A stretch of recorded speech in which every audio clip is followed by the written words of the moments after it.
Ethan Cole lost everything before lunch, and by midnight he had seen the day the whole world dies. What if the man everyone called a loser was the only one who saw the end coming?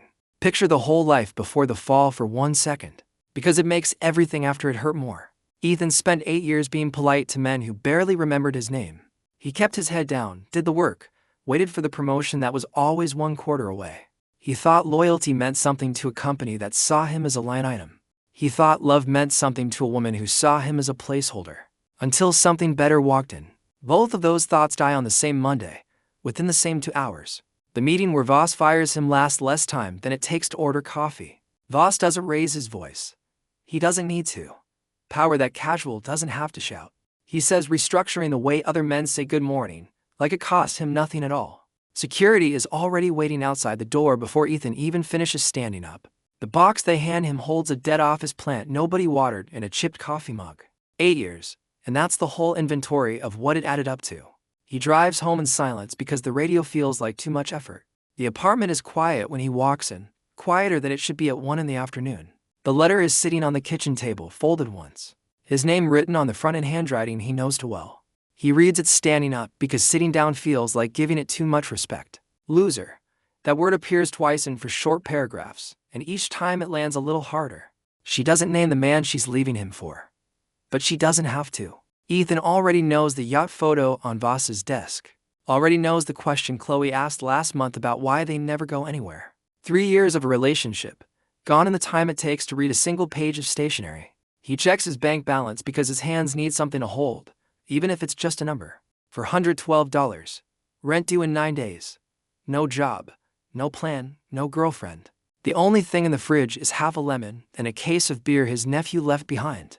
Danny is 15, all elbows and nervous energy, and he spends more nights on this couch than at his mother's house. He texts to ask if Ethan is okay, because word already traveled that Voss cut a lot of people that day. Ethan tells him he's fine. He isn't fine. He opens the first beer standing at the counter. By the 4th beer, the room softens at the edges. By the 8th, gravity wins and he's on the floor. He doesn't decide to fall asleep. Sleep just takes him. The way it takes anyone who's run out of reasons to stay awake. And that's the moment the story actually begins, because what comes next isn't rest. It's a warning nobody else on Earth is getting yet. Every system in this story runs on one hard rule. That the sky is dying and the countdown never pauses for anyone's grief. The blue text that follows Ethan calls itself a survival system. And it never explains where it came from or who built it. It only ever gives him quest, objectives, deadlines, and rewards. The language of something that sees a human life as a problem to optimize.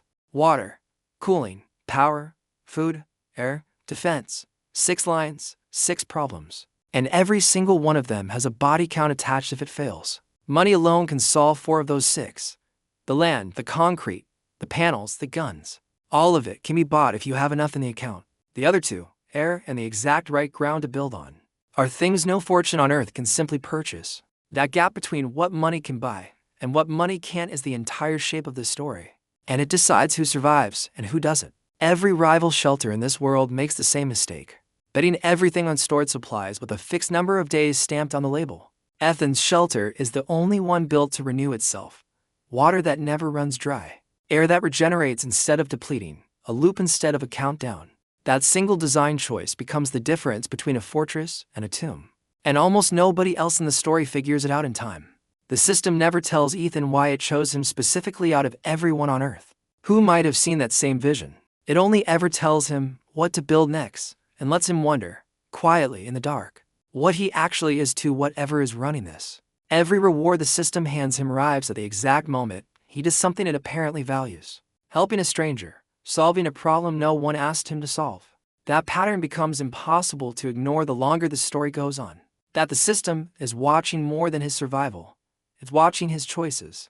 Gregory Voss never sees any of this. He never gets a blue warning, never gets a countdown, never gets a chance to prepare on purpose. He only has money instinct and a lifetime of understanding exactly one thing: scarcity. And who controls it when everyone else panics? That's why his answer to the end of the world is always the same answer. He's given to every problem in his life. Buy an advantage, then take whatever's left by force. It works for him right up until it doesn't. Right up until he meets a version of scarcity that isn't for sale at any price. Breathable air itself. Chloe never gets a system either. She only gets a man who valued her as long as she was convenient, and a world that stopped being convenient for anyone. Her story is the sharpest mirror in the whole recap, because she once stood in comfort and mocked a man dying for want of exactly what she'd later beg for herself. Arthur Sterling gets no system either, only decades of careful instinct that told him to keep an exit fueled and ready, just in case.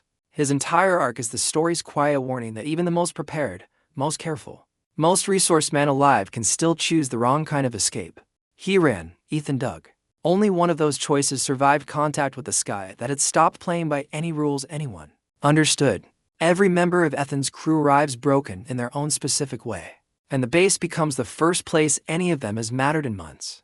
Gus lost faith in people long before he lost faith in machines, and it takes an honest wage and an elegant design to earn even a fraction of it back. Kira never says it out loud, but the base is the first place anyone's ever paid her exactly what she's worth, without trying to talk her down first. Sophia spent years watching research funding evaporate for work she believed mattered, and here, finally, her work is the only thing standing between 11 people and suffocation. Mara never explains why she's so precise about counting everything, but a woman who lived through a warehouse cutting half its workers doesn't waste a single case of anything ever again. Reyes carries a steadiness that only comes from having already seen the worst a body can go through, and choosing to keep showing up anyway. Danny is the only person in the whole story who never had to be convinced. He just watched his uncle change overnight and decided to trust the change.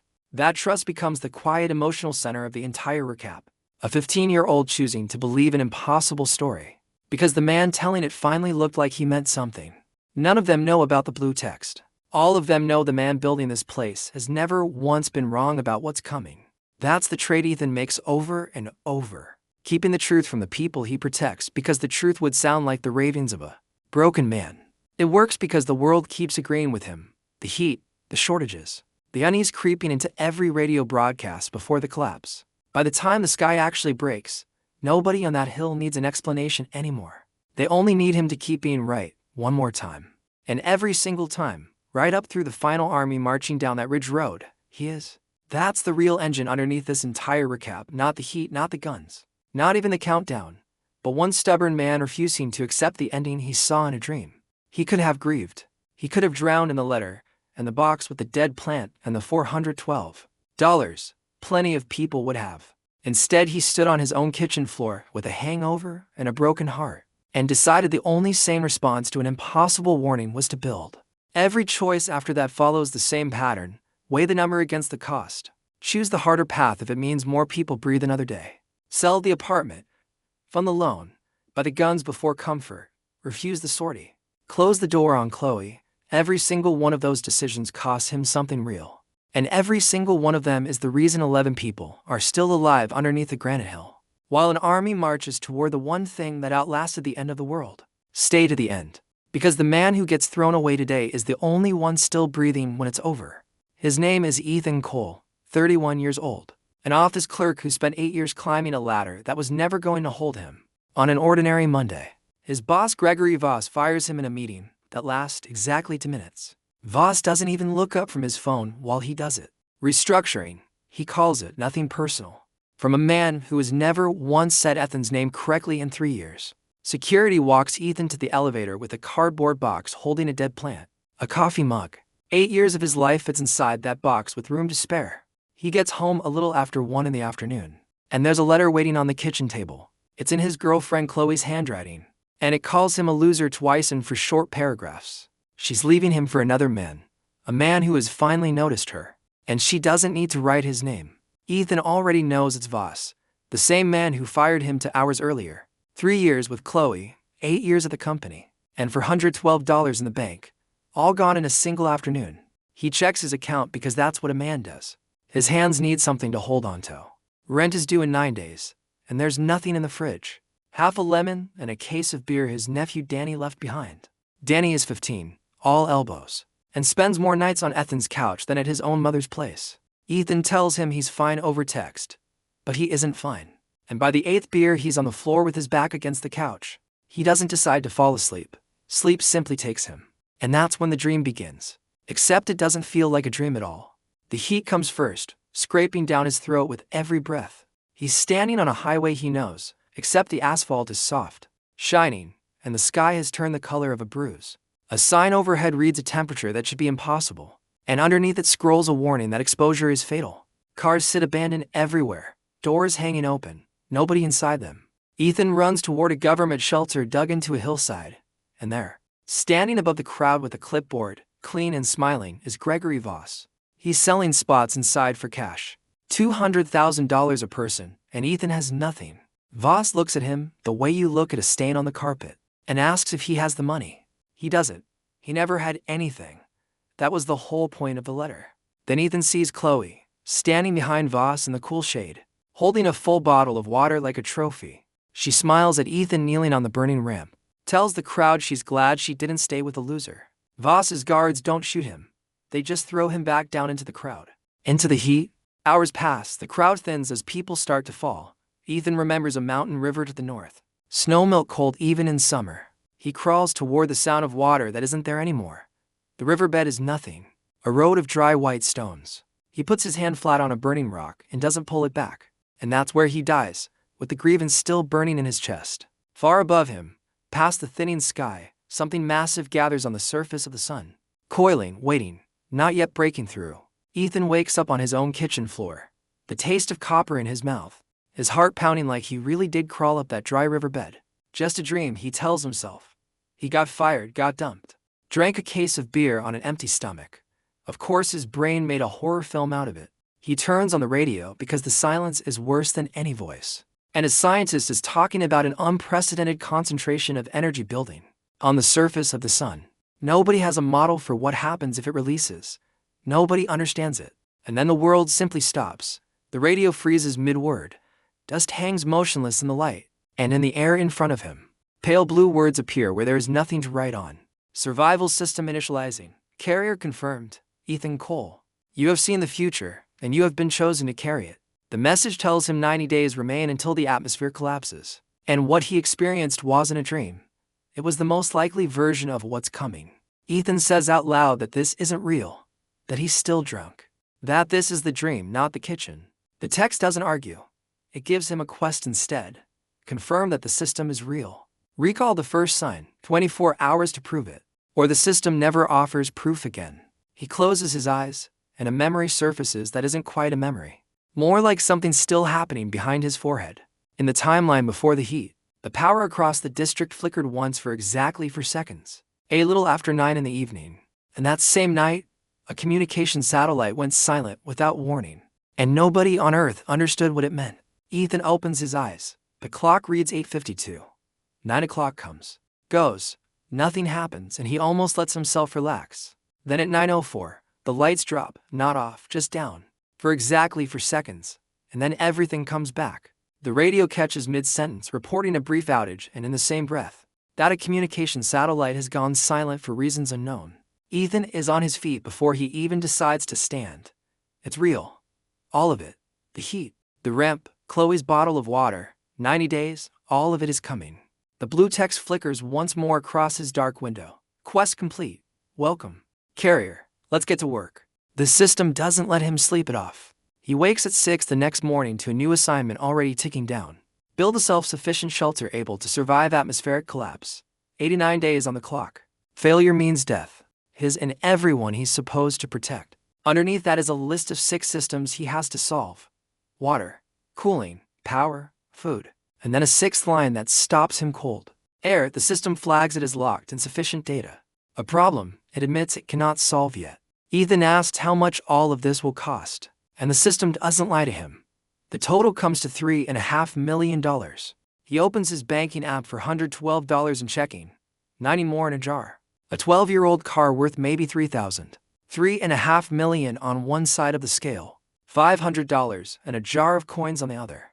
Then he does the only math that matters. He owns exactly one thing worth real money. The apartment his mother left him, paid off. The one thing in his life nobody could ever take back. He calls a realtor before he can talk himself out of it, and asks for the fastest possible sale, cash, no waiting. The best offer that comes back is from a flipper. $50,000 under market value, closing in 6 days. Ethan says yes before the sentence is even finished. He is selling the last thing his mother left him to buy a hole in the ground. His nephew Danny helps him pack that night. and stands in the middle of the living room holding a box, furious and scared at the same time. Ethan can't explain the blue text, so he tells him the only true thing he can. Something is wrong with the sun, and he knows exactly how bad it's going to get. Danny points out that the power really did go out the night before, exactly like Ethan predicted. He doesn't understand it, but he stays. Across the city, in a glass office 40 floors up, a man who has never worried about anything in his life is reading a private briefing about federal shelter locations. Gregory Voss doesn't believe the world is ending. He believes in scarcity. And he believes scarcity has always been for sale. Ethan buys 11 acres of scrubland out past the industrial road for a fraction of nothing, because the land itself is worthless to everyone but him. At the back of the lot stands a low granite hill, 40 feet of solid stone, exactly the feature the system flagged before he ever drove out to see it. Stone holds cold. Dig a shelter into that hill, and the rock becomes 40 feet of natural insulation the heat has to fight through, just to reach him. One cheap piece of land answers 3 of the system's 6 problems at once: cooling, water, and defense, all for the price of an apartment. He puts a deposit down on an excavation crew and the first order of concrete, and just like that, most of what he has left is gone. $19,000 remain against systems that cost hundreds of thousands each.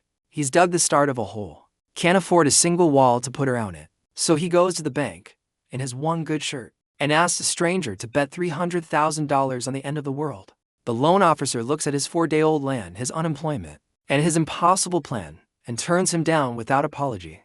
Ethan walks toward the exit with the whole plan cracking apart in his chest, and that's when he sees an old man signing papers to desks over. The banker across from him is a man Ethan recognizes, a man named Elliot Lang who used to sit in Voss's office bragging about the fortunes he'd quietly stolen from people who trusted him. Every instinct tells Ethan to keep walking. He has his own catastrophe waiting. But he knows what kind of paper Lang is sliding across that desk. He stops the old man before he signs. "Have you read every page yourself?" he asks, not just the summary. Lang's composure cracks for half a second before the smile snaps back into place. But the old man asks to see the document for himself. Page by page, the old man discovers that his family trust is being quietly signed over to a shell company he's never heard of. Lang is arrested within minutes. The old man introduces himself as Arthur Sterling, one of the richest men in the city, and he asks Ethan a simple question. "What were you doing at that bank?" Ethan tells him the truth, that he got fired, got dumped, and was trying to borrow money against a piece of land nobody wants. Sterling studies him a long moment and says he doesn't forget this kind of thing. Not ever. And then he shakes Ethan's hand and lets him go. Ethan drives back toward his hole in the ground, and at a red light his phone buzzes with a banking alert he's too afraid to open. When he finally checks it, the balance reads over $10 million. A single anonymous transfer sent 11 minutes after he shook Arthur Sterling's hand. The blue text scrolls across his vision. Unscheduled positive action. Reward unlocked. And the locked line on his list. The air system finally opens. The system hands him a blueprint for something called an algae bioreactor, a closed loop that can turn water and light into breathable air. It's the one system money could never have bought him. Delivered as a reward for helping a stranger who had nothing to do with any of this. For the first time since Monday, the number on the wrong side of the scale is finally smaller than the number he needs. He starts searching immediately for the one thing $10 million can finally buy him. Not walls, not water, people. A contractor recommends a mechanic named Gus, a man who can weld, wire, plumb, and run any machine put in front of him, and who won't ask questions. Gus shows up the next morning, looks over the whole site in silence, and asks Ethan flatly whether he's a criminal, a lunatic, or a rich kid with a hobby. When he sees the drawings, he notices immediately that the entire shelter is set into the granite rather than just buried in open ground, and calls it thermal mass, a term most clients never know. Something shifts in him.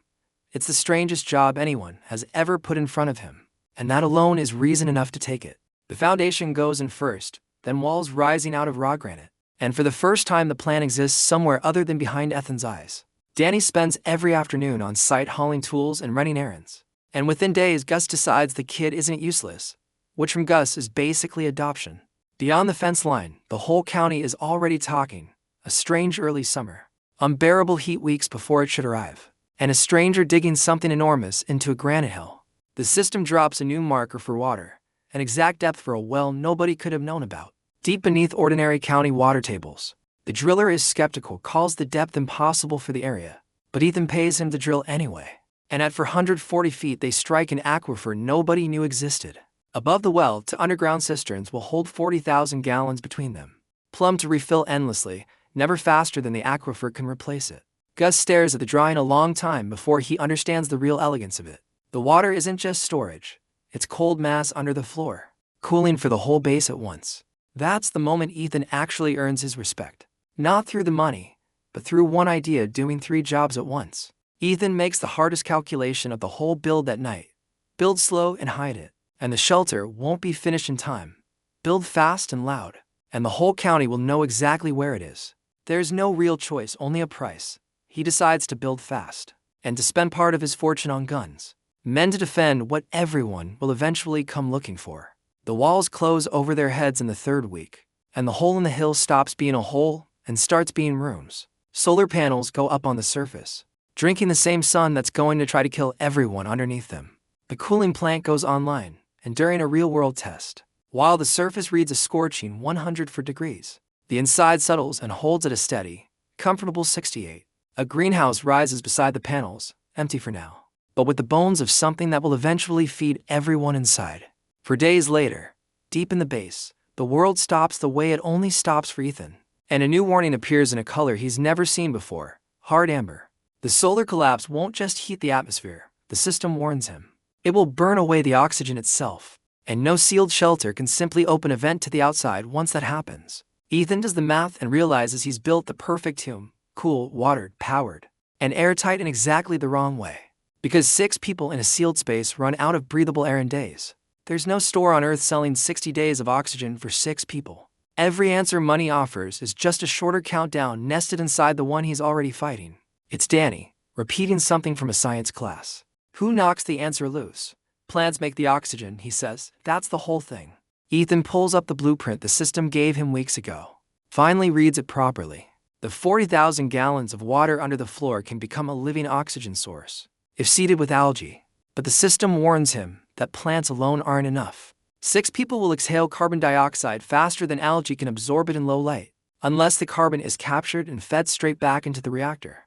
The system hands him the exact ratio: how much algae, how much light, how often to harvest it, tuned to exactly how many people will be breathing. They build it together: chlorella cultures under grow lights, carbon scrubbers pulling exhaled breath straight into the tanks, every green leaf in the greenhouse doubling as a lung. On the first sealed test, 3 of them lock themselves inside. Watch the oxygen readout hold steady for hours while the water breathes for them. Elsewhere in the sealed planning rooms of government agencies and private bunkers, nobody else is growing anything. Every rival shelter is built on stored, rated, finite air, ticking down awarded day 91 nobody has an answer for. With the systems finally complete, Ethan realizes he can't run this place alone. Not with just himself, a mechanic, and a 15-year-old. He puts out a careful, half-true advertisement, and the people who answer are the ones already searching for somewhere solid to stand. Kira arrives first, a young welder with no filter and a wrench in her back pocket, who immediately spots mounting errors in the solar array and fixes them before lunch. Sophia answers next, a soft-spoken plant scientist who takes one look at the algae reservoirs, immediately understands exactly what kind of system she's looking at. Mara comes last and arrives already annoyed, a supply chain manager who takes one look at Ethan's disorganized food stock, has an inventory system running by the weekend. None of them get the whole truth, only that something worse than the news is coming, and Ethan means to be ready, and the strange, worsening summer keeps agreeing with him. Danny notices something Ethan is too busy to see, that all 3 women have quietly started looking out for him in small, competitive, unspoken ways. Ethan tells him he has 50 days left to keep everyone alive. No time for any of that, and Danny finds this endlessly funny. Chickens and rabbits arrive for protein that renews itself, built into the same closed loop as everything else. Their waste feeding the greenhouse, their breath feeding the tanks. Then the system delivers its final, hardest line, defense. When the collapse comes, the heat will kill the unprepared, and other people will kill the prepared. The system warns him that the window to legally and quietly buy weapons is closing fast. And once panic lands, that door slams shut for good. Ethan chooses guns and ammunition over comfort, because in the dream that killed him, it was never the heat that finished him off. It was other people. Gus turns the whole site into a fortified position, a single hardened entrance as the only way in. Firing slits looking down on every approach, the granite wall at their backs impossible to flank. The base is finished with days to spare, everything running, Everyone fed.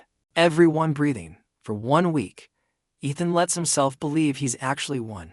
Then it comes early, 3 weeks ahead of schedule, on an ordinary Tuesday morning. He's checking panels on the surface with Kira.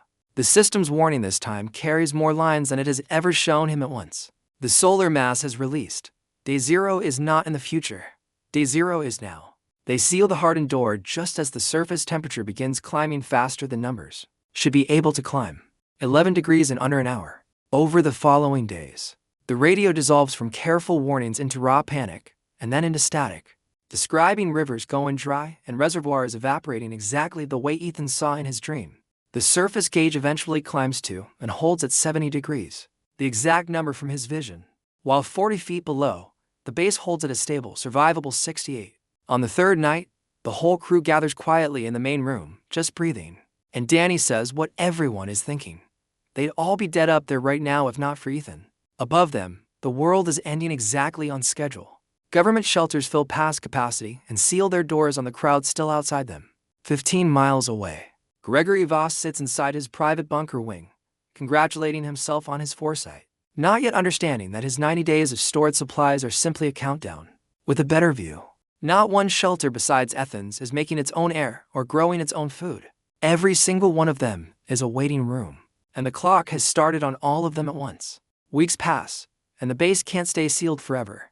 There are things they need from outside: fuel, medicine, information, and the only way to get them is to drive into a world that now kills in minutes. Gus and Kira got an old bus and rebuilt it into an armored, insulated vehicle they call the Icebox. Cold inside no matter how hard the world outside is burning. On its first supply run into the ruined city, the crew finds the dream made real. Abandoned cars with their doors flung open. A dry riverbed exactly where Ethan once died on the stones. At a fuel depot, a dying survivor tells them what really happened inside the government shelters. That they didn't fail from the heat, they failed from each other. Guards rationing water for profit, hoarding, violence, betrayal.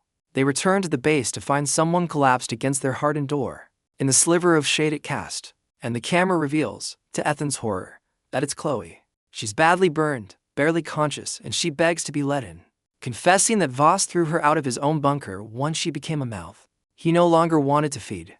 The whole crew watches the screen, waiting for Ethan's decision, because opening that door for her means the base can never refuse anyone again, and the math for 6 people has no room for a 7th. Ethan tells her, without cruelty and without warmth, that the door doesn't open for anyone. Not for her, not for a stranger, not ever, because opening it once kills everyone eventually. Chloe stops begging, stands up on her own, and walks back down the approach into the shimmering heat, and the crew never sees her again. That night Ethan sits alone with the weight of it, understanding for the first time that being the one who decides who lives means sometimes deciding who doesn't. A month later, on another raid, Ethan learns through a dead man's automated radio broadcast that Arthur Sterling died on day 0. His private plane torn apart by an atmosphere that had already stopped behaving like air. Back at the base, Ethan finds an envelope Sterling sent before the collapse. A letter revealing a hidden logistics depot stocked for years with diesel, medicine, and parts, a careful man's hedge against exactly this kind of disaster. Sterling writes that he could never repay Ethan in money that would soon mean nothing. So he repaid him in the only currency that would still matter, and asks him to make sure the world he saved stays worth saving. Ethan realizes with a quiet ache that he had privately promised himself he would one day open his own door for Sterling, and the world never gave him the chance. The crew risks a dangerous run to reach the depot, spotting an armed, organized raiding crew along the way, clearly hunting the same kind of resources and narrowly avoiding a confrontation. The depot delivers exactly what the letter promised: drums of diesel, a functioning fuel tanker, cases of medical supplies, enough to push the base from merely surviving to actually lasting for years. Not long after, the system flags a new and quieter danger. A vehicle sitting motionless on the ridge above their approach, watching, counting, deciding how to take what Ethan has built. 15 miles away, Gregory Voss's own bunker is failing exactly the way every ration shelter eventually fails. Stores dwindling, people dying over water, survivors looking at him the way starving men look at whoever controls the food. His scouts report back about a hill that isn't running down, lights at night, vehicles coming and going loaded with supplies, people who aren't rationing or afraid. Voss decides to hit it small first, a probe. Enough men to frighten whoever is inside into simply opening the door and handing everything over. Ethan puts the base on a war footing, assigning positions. and reminds everyone that the heat itself is a weapon on their side, since any attacker has to fight it exposed while the defenders sit comfortably in the cool. They come at dawn, a dozen armed men in for vehicles, demanding surrender over a loudspeaker, promising nobody has to get hurt. Ethan answers over his own speaker with a bluff about greater numbers, and tells them plainly that they're standing in the heat while he isn't, and that the sun will do half his job for him. The attackers open fire on a hardened door set in 40 feet of granite, and the fight unfolds exactly the way Gus and Ethan built the position to make it unfold. 20 minutes in, the heat is visibly breaking the attackers down, their movements sloppy, their formation collapsing, an enemy they never planned to fight. A stray round wounds Kira and empties the crucial north firing position for a critical few seconds, until soft-spoken Sophia drags her clear, grabs the fallen rifle and holds the position herself, shaking but unmoving. When the attackers pull back to regroup, Ethan finally hears the voice giving the orders, and recognizes it instantly. It's Gregory Voss himself. Ethan keys the loudspeaker and tells him plainly who's inside, reminding him that he once threw Ethan out into the heat, and that now Voss is the one standing in it, begging to be let in. Voss's fury boils over into promises of revenge before his broken force finally retreats, having lost men to both bullets and the heat itself. That night, Ethan is tempted to chase Voss down and end the threat for good while he's weak, but he refuses, choosing survival over vengeance. Knowing a grudge is the one thing he can't afford to spend his people's lives on, he understands that Voss will return bigger and angrier, and the position that held off a probe of a dozen men will not hold against an army. Over the following days, the system delivers a new checklist: harden the outer defenses, set traps along the approach, establish a real watch rotation, and distribute more defenders across more positions. The crew spends days turning the hillside meaner, building berms that funnel any attacker into a single killing lane, seeding the approach with hazards, and expanding the number of firing positions the base can support. But more positions require more people, and expanding the population means expanding the closed air loop first, or everyone inside will eventually suffocate on their own success. Sophia and Gus spend 3 careful days growing the reactor's capacity, before the base dares bring in a single new person, seeding more tanks and widening the greenhouse margins. Only once the loop can safely support more mouths does Ethan take a raiding party out, both for supplies and, carefully, for reinforcements. They strip a hardened police armory of weapons and ammunition, and along the way discover a group of desperate survivors sheltering nearby, several of whom deserted Voss's own collapsing bunker rather than stay under his rule. Ethan takes in a former army medic named Reyes, along with several capable hands, and one deserter named Doyle, whose eagerness to please feels just slightly calculated to fully trust. Before they can leave, a truck of Voss's own enforcers finds them hunting the deserters, and stops cold at the sight of an armed, disciplined force, and Voss's own former people willingly climbing into Ethan's vehicles. Ethan sends them home with a message for their boss, that his own people are walking away to join the man he once fired without a glance. Back at his failing bunker, Voss receives the news like a physical blow, and something in him shifts from managing a collapsing kingdom to building an army out of the ruins of the world. The base grows stronger and louder in the weeks that follow, guns finally behind every empty slit, new hands widening every system, and Ethan quietly keeping Doyle close enough to watch. On an early raid with the new crew, Reyes suddenly collapses in the open air, not from the heat, but from something worse. And Ethan realizes the atmosphere itself has thinned past what a human body outside the base can safely breathe. Back home, the crisis follows them inside. The base's own oxygen levels have begun drifting downward for days, the reactor expansion sized on a model that assumes some help from an outside air supply that no longer exists. In the middle of the night, a full reactor tank collapses entirely, an entire third of the base's oxygen production dying within hours, while 11 people sleep and breathe inside a sealed hole in the rock. The system delivers its harshest warning yet, giving them under one full shift before the oxygen falls low enough to kill everyone inside. Ethan wakes the whole crew, and they attack the problem from every direction at once, reseating the crash tank, pressing spare containers into service as crude backup reactors, and running the chemical scrubbers as hard as they will go. The system delivers one final piece of insight Ethan could never have reached alone, that the very carbon dioxide choking them can be redirected straight into the reactors, under intense light to force an explosive bloom of new growth. They reroute the scrubbed carbon directly into the tanks, and the algae, drowning in exactly the poison that was killing everyone, explode into growth and flood the base with a surplus of oxygen by morning. Ethan realizes in that moment that surplus air isn't just safety anymore. It's the rarest resource left on the entire planet. something his base can bottle, store, and use to send people safely into a world that can no longer breathe on its own. The system marks the quest complete with language it has never used before, calling Ethan's actions carrier performance with intolerance, and naming this entire ordeal Phase 1. For the first time, Ethan understands that the system watching over him may not simply be a tool helping him survive, but something with its own unexplained purpose, quietly grading him toward an end he's never been shown. He files the unease away, because there's an army coming and no time left to chase a mystery. But the thought doesn't leave him. It settles in with all the other stones he's been carrying. Elsewhere in the dying world, the survivors of the heat are beginning to die of something quieter. They're stored, rated air finally running out exactly on the schedule nobody believed. 15 miles away, Voss and his growing army feel the same thinness creeping into their own failing shelters. And he understands, faster than any of them, that the real war was never about food or water at all. It was always going to be about air. For 3 quiet weeks, the base simply lives, the watch rotating, the greenhouse thriving. Lessons continuing for Danny whether the world has ended or not. One night Ethan walks the length of everything they've built and counts it all. The cold water, the surplus air, the fuel, the crops, the 11 living people breathing easily in a world that has almost none left. He remembers the man he was months earlier for $112. A dead plant in a cardboard box. And a dream he refused to believe until the lights went out for exactly 4 seconds. Danny corners him one more time, laughing that Ethan has survived collapse. Built the last safe place on Earth. Beaten Voss once already, and still hasn't noticed 3 women quietly competing for his attention. Ethan tells him he'll deal with it later. And Danny reminds him that's exactly what he said about the oxygen crisis, right before they nearly died of it. The quiet ends at dawn when the human watch alarm sounds, not the system, but Gus himself. Silent and still at the north slit, handing Ethan a pair of binoculars without a word. What Ethan sees on the ridge isn't a probe anymore. It's a column stretching back as far as the glasses can see. Armored trucks, mounted guns, dozens of vehicles moving with real discipline under a tattered flag of organized power.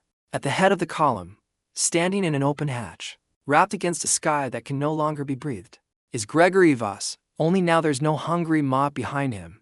Now there's an army. The world pauses the way it only ever pauses for Ethan, and the blue text returns, calling this ordeal Phase 1, survival complete, and warning that Phase 2 is beginning, and that they are coming for the air.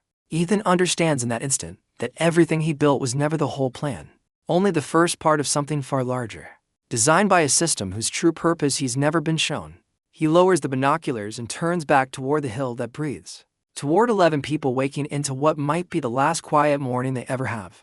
He tells Gus to wake everyone, and his voice comes out steady. He finally understands the lesson the end of the world has been teaching him.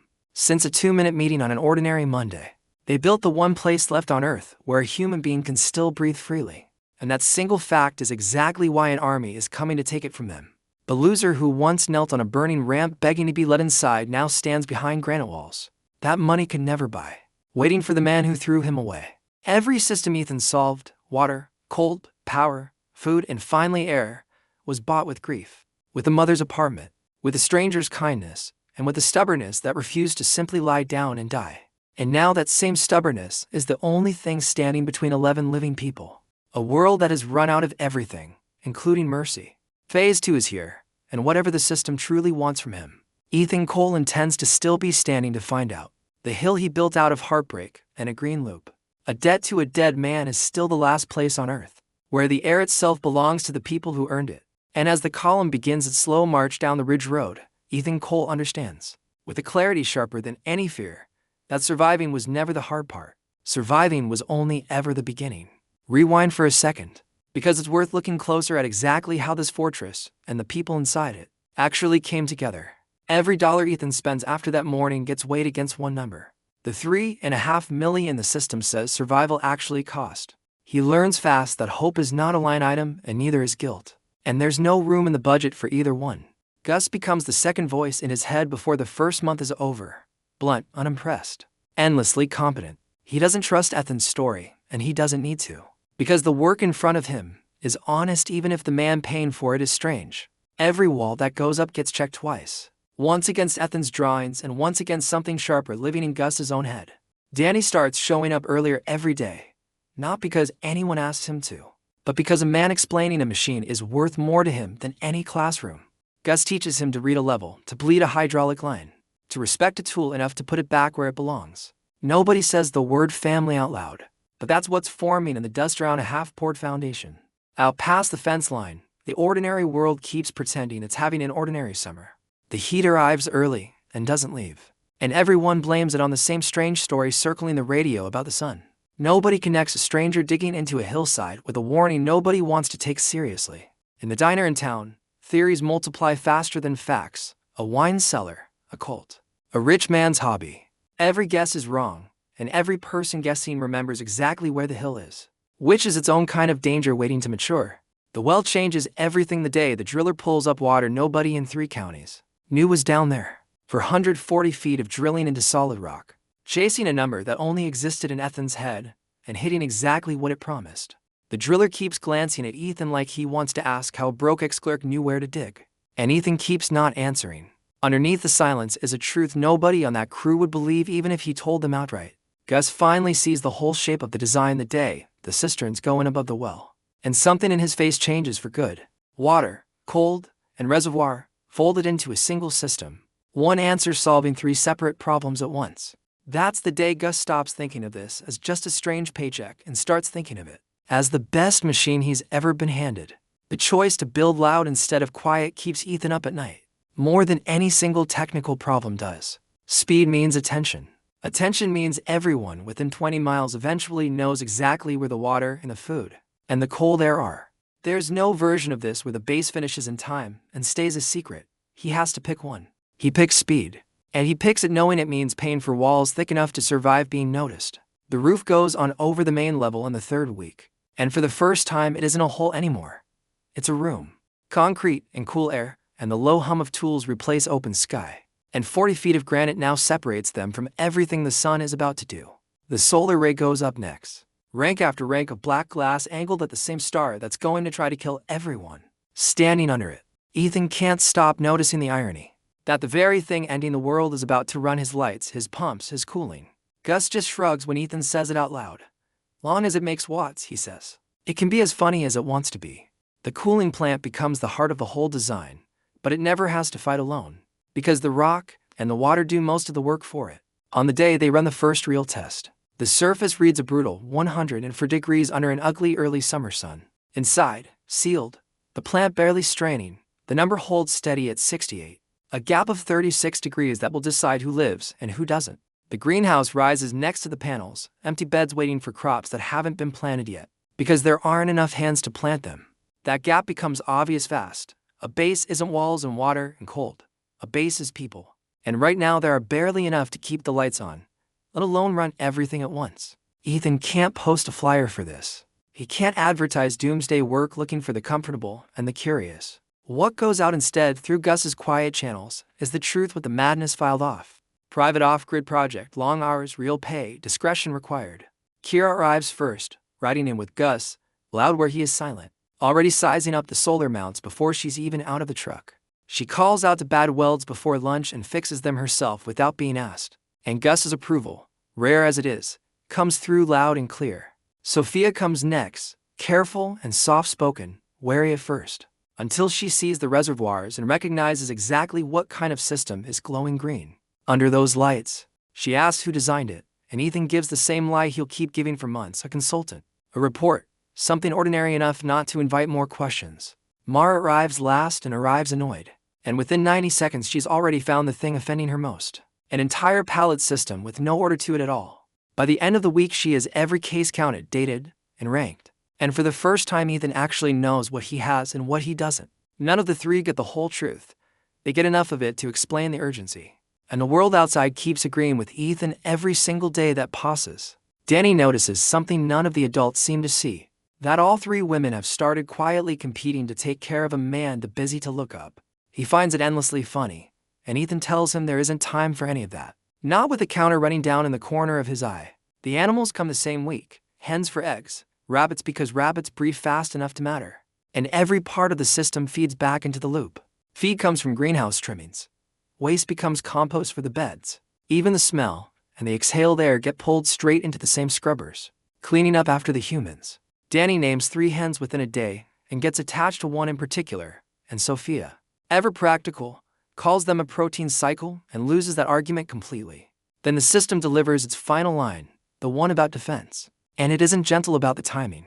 The window to buy weapons quietly and legally is closing fast, and once panic lands for real, that door slams shut for good.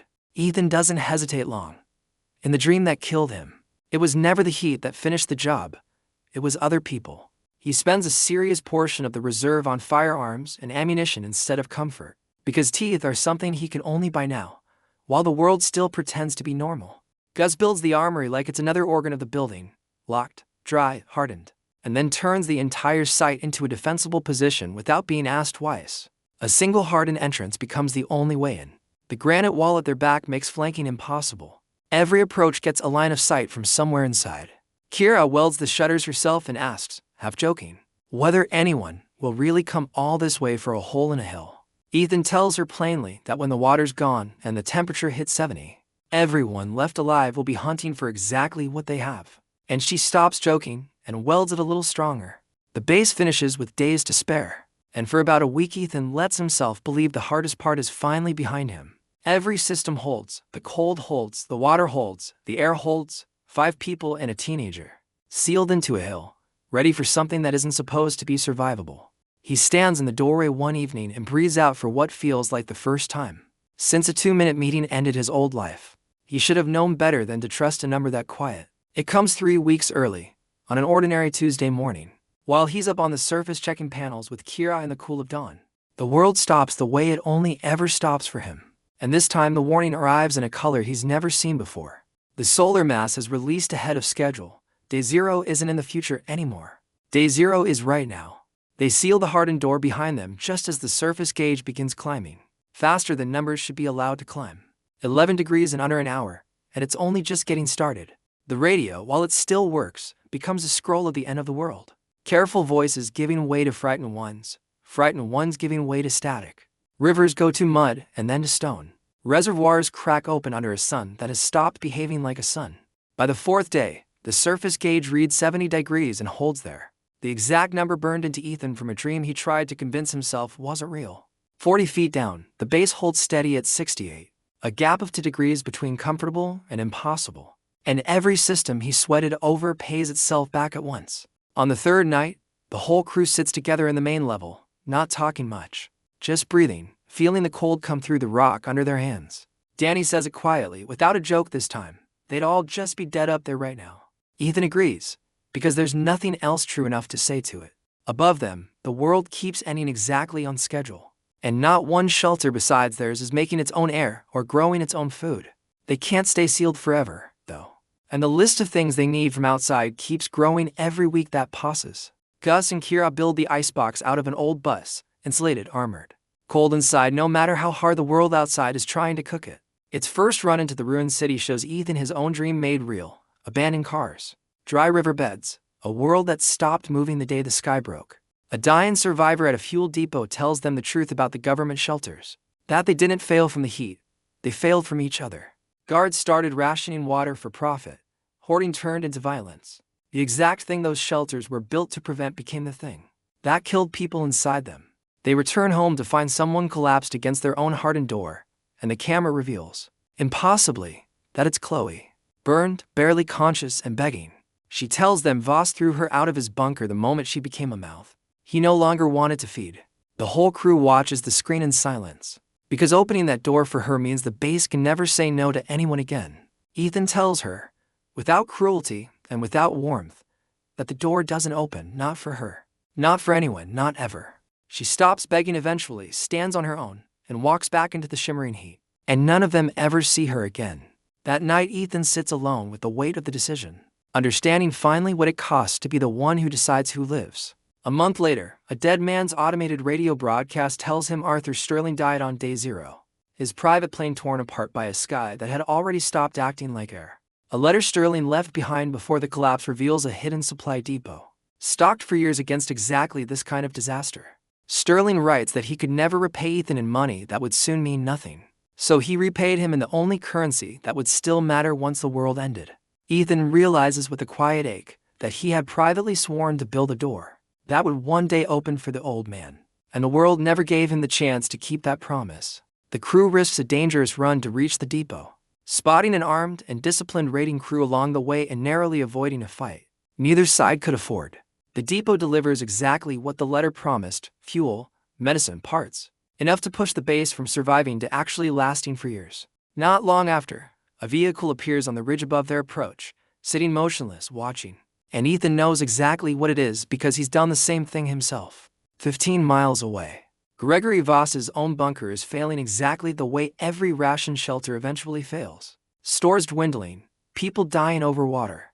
His scouts bring back reports of a hill that isn't running down, and Voss decides to hit it small first. Enough men to frighten whoever's inside into simply handing everything over. Ethan puts the base on a war footing, reminding everyone that the heat itself is a weapon on their side, because any attacker has to fight it exposed while they sit comfortably in the cool. They come at dawn, a dozen armed men in for vehicles, demanding surrender over a loudspeaker and promising nobody has to get hurt. Ethan bluffs about greater numbers and reminds them plainly that they're standing in the heat, while he isn't, and that the sun will do half his job for him. 20 minutes into the fight, the heat is visibly breaking the attackers down, their formation collapsing under a sun they never planned to fight.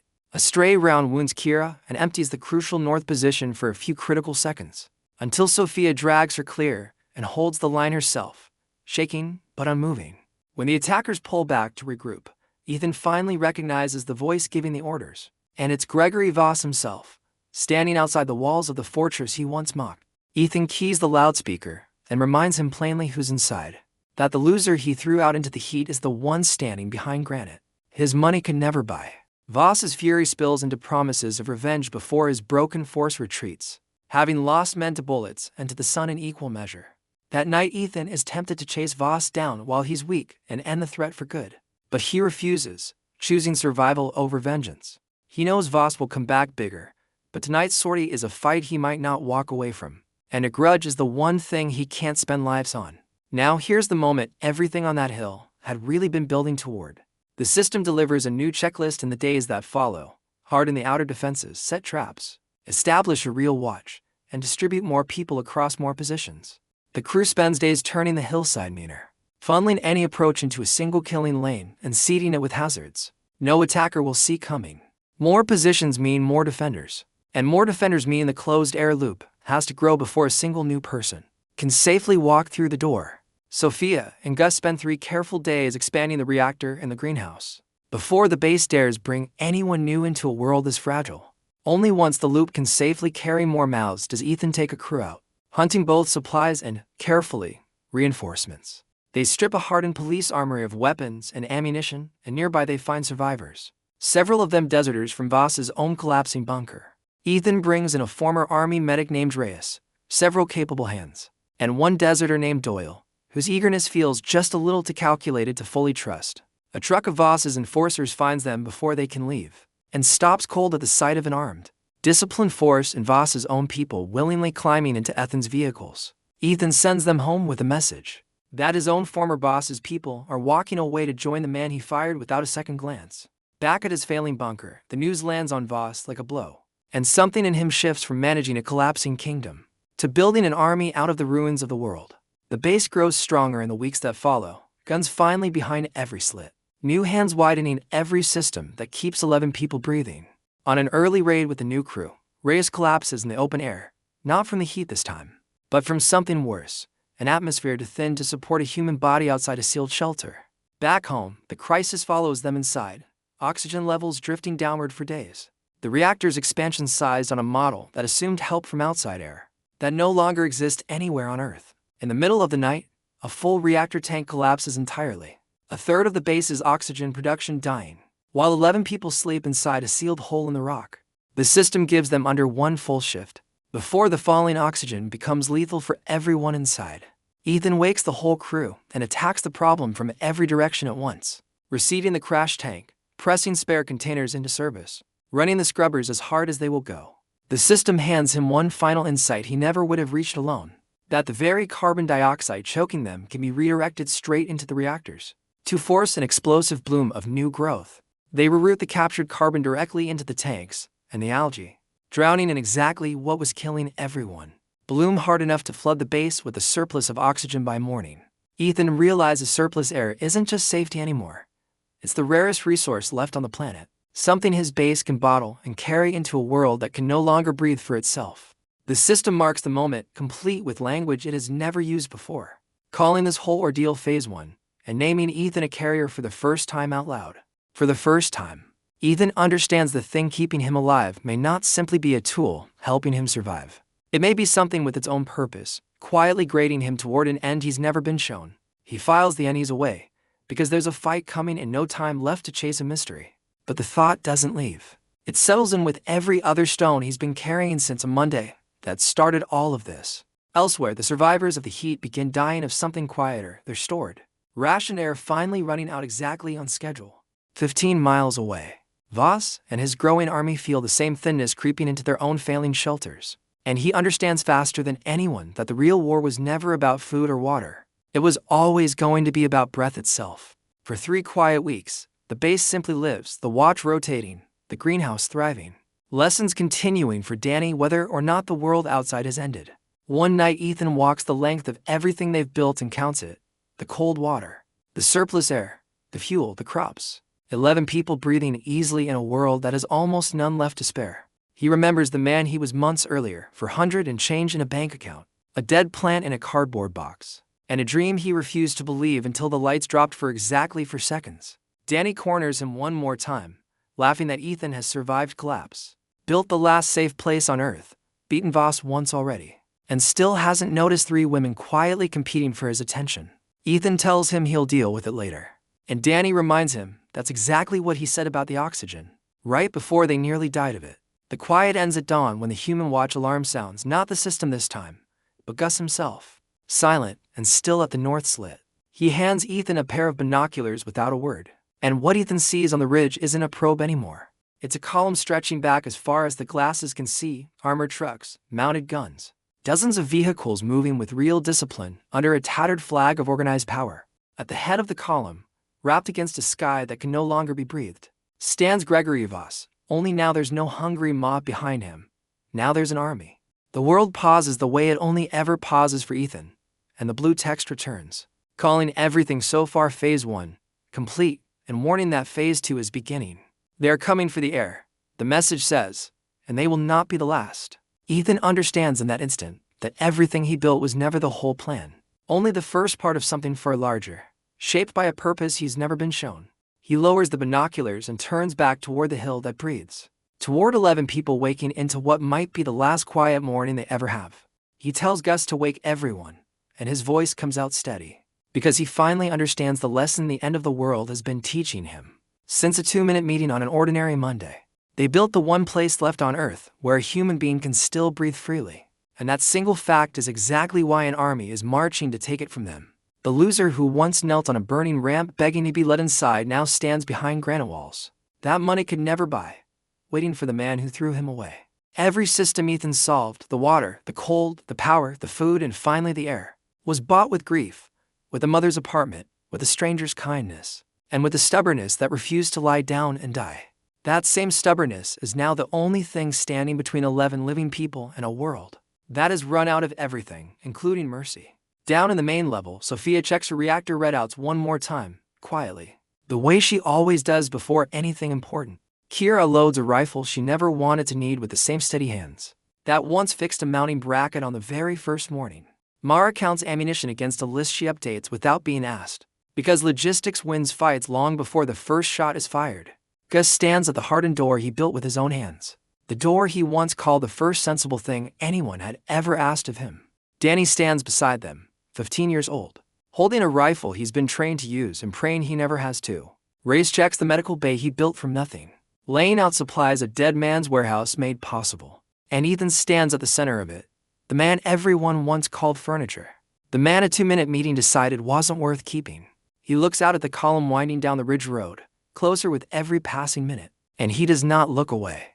Voss is coming to take the one thing that money, power, and cruelty could never build for him. A place that breathes on its own. He will not find a soft target waiting for him. He will find a fortress built by grief, held together by people who chose each other when nobody else would. Whatever the system truly wants from Ethan Cole, whatever Phase 2 is preparing to demand of him, One truth remains unshaken at the center of everything. The man who lost his job, his girlfriend, and every dollar he had in a single afternoon built the last living place on a dying planet, with nothing but a warning and a stubborn refusal to quit.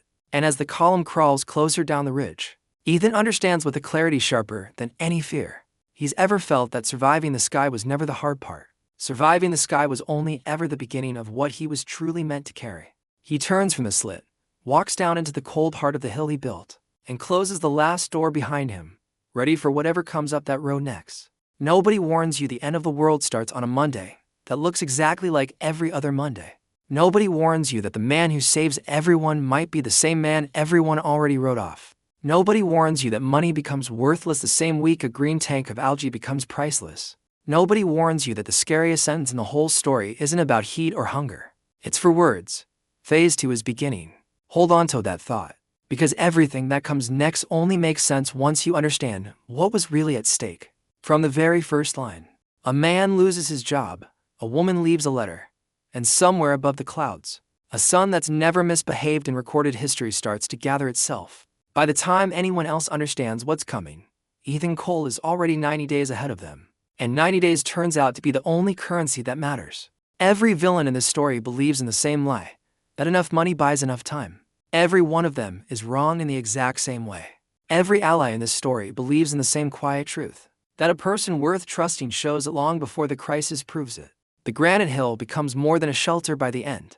It becomes proof that grief, pointed in the right direction, can outbuild an empire. Keep that image in your head, a broke man on a kitchen floor, for $112 to his name, about to become the last hope a dying world doesn't even know it is yet. Somewhere 15 miles away, a man who once couldn't say his employee's name correctly is about to learn that name, better than any word he's ever spoken. And somewhere behind a pale blue message only one man can read, something is still counting, still watching, still waiting to see what phase 2 actually demands of him. The heat took the world. The system took his old life. And an army is about to take its shot at everything he built to replace it. Whatever comes next, one thing is already certain by the final line of this story. The loser never once stopped building, and the world never once stopped needing exactly that. Think about the odds for a second. One man, no training, no money, no plan beyond a dream he didn't want to believe. Against him stood a millionaire with a private bunker, a government with federal shelters, and an entire dying world convinced that money and authority were the same thing as safety. Every single one of them lost. The clerk with the cardboard box is the only one still breathing air he made himself. That's not luck. That's not chance. That's a man who chose to dig instead of run. And a system that rewarded exactly that choice every single time. Remember the letter that called him a loser. Remember the yacht photo on a rich man's desk. Remember the two fingers that waved a dying man away from a bunker door. Every one of those moments comes back around by the end, reversed, repaid. And standing at the top of a ridge road in the shape of an army that underestimated him twice. The first time boss underestimated Ethan, he lost a good employee for nothing. The second time, he's about to lose a great deal more than that. This is the story of a man who was told he had no future, and built the only future left worth having. And it isn't over. Not even close. Because the sky already took its shot, and the sky already lost. Now it's Gregory Voss's turn to find out exactly what a man with nothing left to lose is actually capable of protecting. 11 lives. One granite hill. One green loop that breathes when nothing else on earth still can. And one man standing at the door of it, steady, unafraid, and finally, completely certain of exactly who he is. Not furniture. Not a name said wrong for 3 years running. A carrier. A builder. The reason anyone in that hill is still alive to see another sunrise. Whatever phase it turns out to mean. Whatever the system is really counting toward. One truth already survived everything the end of the world could throw at it. The loser held the door once already, and he is not planning on letting it fall now. Look back at where this all began. A man on a kitchen floor who thought his life was over because a woman left a note, and a boss couldn't be bothered to look up. That man is gone now. What's left is someone the end of the world actually needed, whether the world knew it yet or not. Every wall in that hill remembers the hands that built it. Every breath inside it remembers the mistake that almost cost 11 lives. Before it became the reason they didn't. The sun tried to erase everyone who couldn't adapt fast enough. It erased governments, fortunes, and entire cities, but it never once touched the one thing it couldn't buy or burn. Stubbornness pointed at a granite hill. Gregory Voss is marching toward the only place on Earth that proves his entire worldview wrong. That scarcity can be beaten by something money never taught him how to value: people who chose to stay. And that, in the end, is the real story underneath every quest, every countdown, and every hard amber warning. Not the collapse of the sky, but the refusal of one man to collapse along with it. So, when the column finally reaches the base of that granite hill, remember everything it took to get here. Remember the letter. Remember the bank that said no. Remember the old man who never got to see the door he made possible.